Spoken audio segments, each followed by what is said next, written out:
ఆశీర్వదింపబడిన వారు. అసలు ఆశీర్వాదం అనే దానికి అసలు నిర్వచనాన్ని మర్చిపోయింది ఈ లోకం.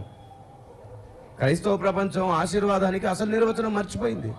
ఈరోజు ఆశీర్వాదం అంటే డబ్బు, ఆశీర్వాదం అంటే స్థలాలు, పొలాలు, ఇల్లు, ఆశీర్వాదం అంటే ఆరోగ్యం, ఆశీర్వాదం ఇది కూడా ఆరోగ్యం కూడా ఆశీర్వాదమే అని చేసేసారు. నిజమే, కాదని కాదు,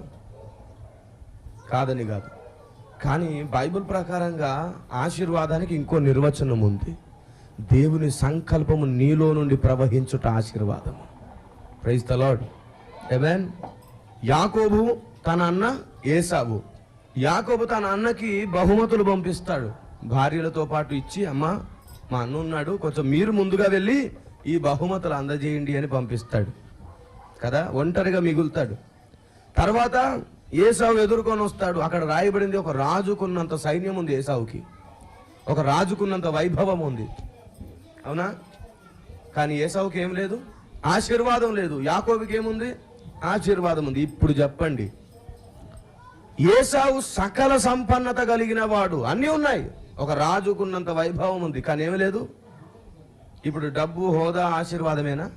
యాకోబు అన్ని ఇచ్చి పంపించేశాడు, ఒంటరిగా మిగిలాడు, కానీ తన దగ్గర ఆశీర్వాదం ఉంది. ఏంటా ఆశీర్వాదం? దేవుని ప్రణాళిక తనలో నుండి ప్రవహించుట. దేవుడు తనను, తన కుటుంబాన్ని, తన జీవితాన్ని వాడుకోవడం ఆశీర్వాదం. విశ్వచక్రవర్తి అయిన దేవుడు తన పని కోసం ఈ భూమి మీద పురుగు వంటి ఒక వ్యక్తిని వాడుకోవాలనుకోవడం, ఒక కుటుంబాన్ని వాడుకోవాలనుకోవడం ఆశీర్వాదం. అసలు నీ కుటుంబం దేవుని కొరకు వాడబడడం ఆశీర్వాదం, నీ జీవిత సమయం దేవుని కొరకు వాడబడడం ఆశీర్వాదం. ఈ ఆశీర్వాదం భూమి మీద ఆశించకు.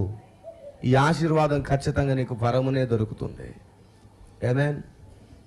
మరి ఈ లోకంలో అందరూ ఐశ్వర్యవంతులు అవుతున్నారు.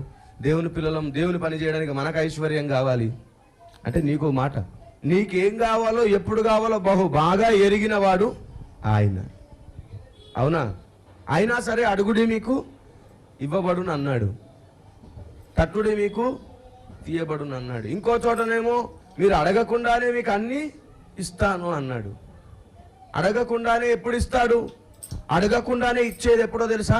పరలోక సంబంధమైన ఆశీర్వాదం కొరకు ఈ లోకంలోనూ దాన్ని ఆశించక, ఈ లోకంలో నాకు దేంతో పని లేదు, నాకు దైవ చిత్తం చేయడమే నా పని, ఇంకా నాకు వేరే లాభంతో పని లేదు అనుకుంటావు, చూసావు?